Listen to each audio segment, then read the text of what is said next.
Welcome to Howbery Park, which has hundreds of unique trees from all around the world. Let me take you on a journey around this park and show you some of the unique qualities that we have here in the tree population. Here we have a fabulous avenue of small leaf lime, Tilia cordata, regarded as a cultural English heritage tree of rural England. The tree spreads all the way from Russia right the way through Northern Europe, providing fabulous nectar for bees in midsummer, but also at least 8 kilograms of oxygen for humans per tree.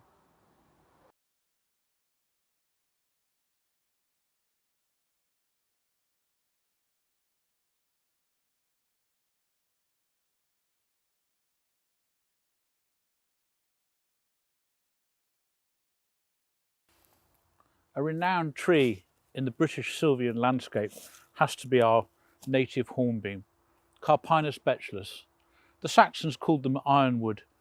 Strong qualities, great wildlife habitat value, and a fabulous and beautiful British tree to be really proud of.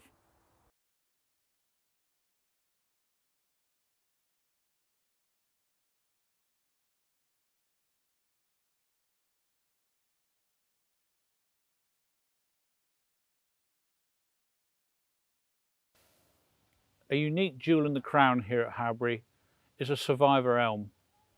Most elms in the UK have been wiped out by Dutch elm disease, and there's no chance of them really surviving or being able to be replanted en masse, except where some of a genetic quality or a unique genetic quality may be available.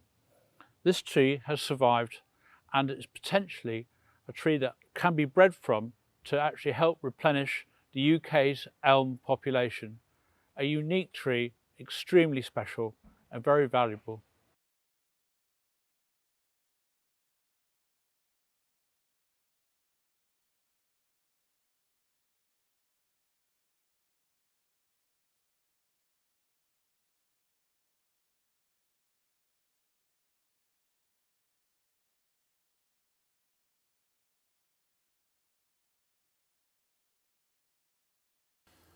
So 300 years ago, this tree would have actually been a sapling. This is the English yew, Taxus baccata, and predates all sorts of theological use, renowned for its pagan worship, and a mysterious tree that is very, very valuable to the UK.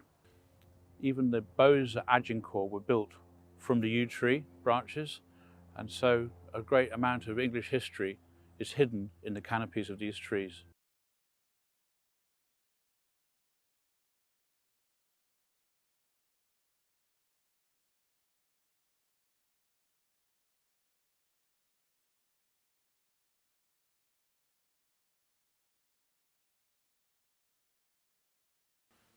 The Victorians were passionate collectors of trees, and Howbery has their fair share. One exceptional example is this Sequoiadendron giganteum, a giant redwood. Most people have heard of a giant redwood and will associate it with the western coast of California and lower Oregon. These trees actually grow very well in the UK. In their native environment can reach up to 3,000 years old.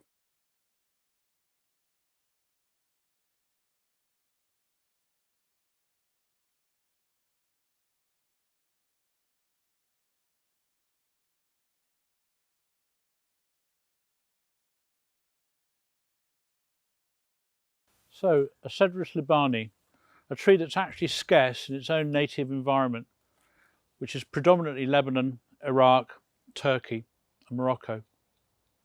These trees were favoured by ancient Egyptians and Phoenicians and heavily felled to create palaces and boats. It was a highly desirable timber.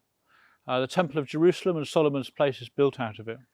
Again, the Victorians collected these trees passionately, and they can be found in abundance throughout the UK. So this mulch circle has benefited the tree over the last 6 years as it was quite stressed. Mulch is a natural holistic environment that trees would actually prefer, almost like a woodland floor.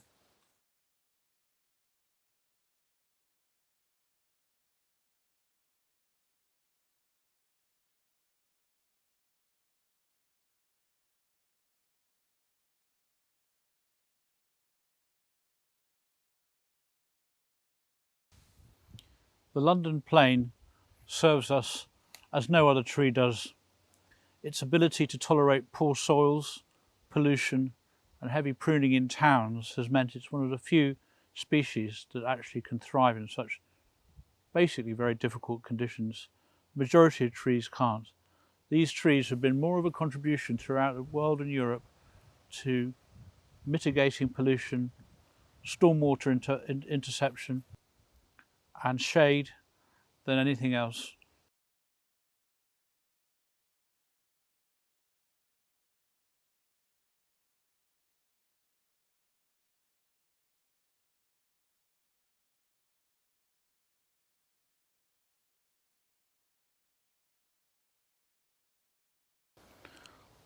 This beautiful Victorian lime walk in fact serves as a lovely shady place for people to go. The benefits of shade are numerous and particularly important in hot countries, and increasingly so in the UK. We are going to need to have more shade. Also, what an aesthetically pleasing run this is.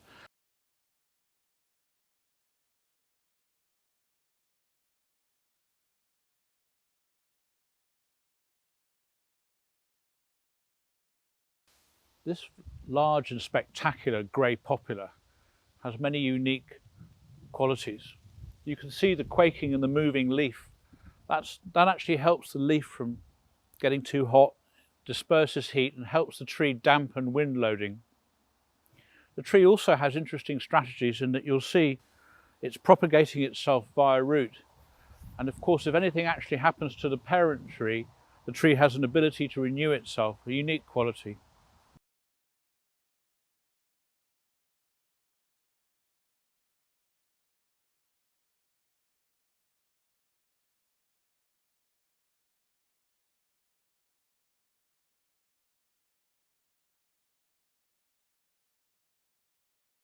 So we have a riverside stand of grey poplar here, Populus canadensis, beautiful shimmering canopies.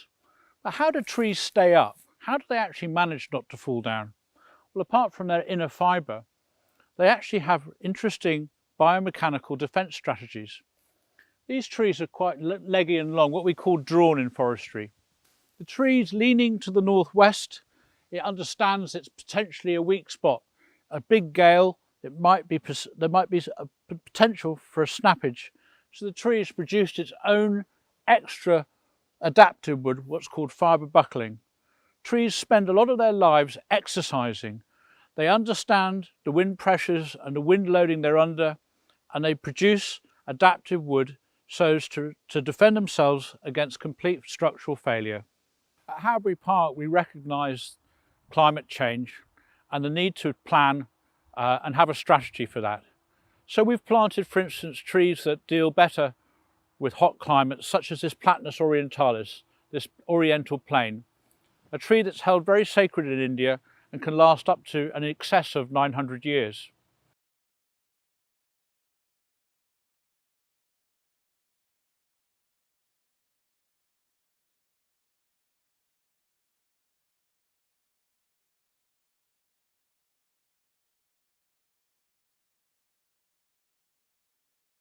This tree here is a cork oak, again from a nice hot climate, and those of you who enjoy a glass of wine might recognise a little bit of the bark lower down.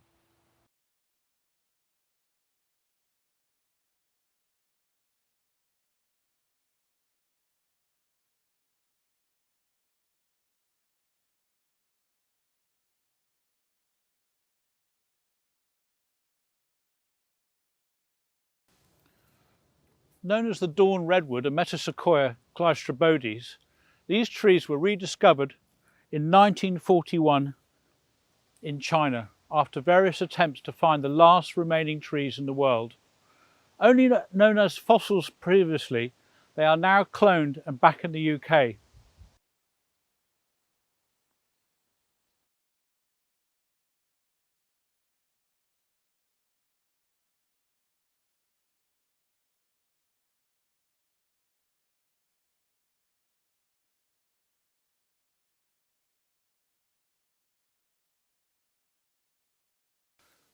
Our commitment to planting trees at Howbery encompasses a sound tree management plan. Both young, middle-aged and elderly trees should all coexist to create the perfect age class. As you can see, this and many other trees have been planted at Howbery. Our commitment to our landscape is paramount, and you can see that these trees will be splendid dawn redwoods in time, close to their river setting, as they love to be near water.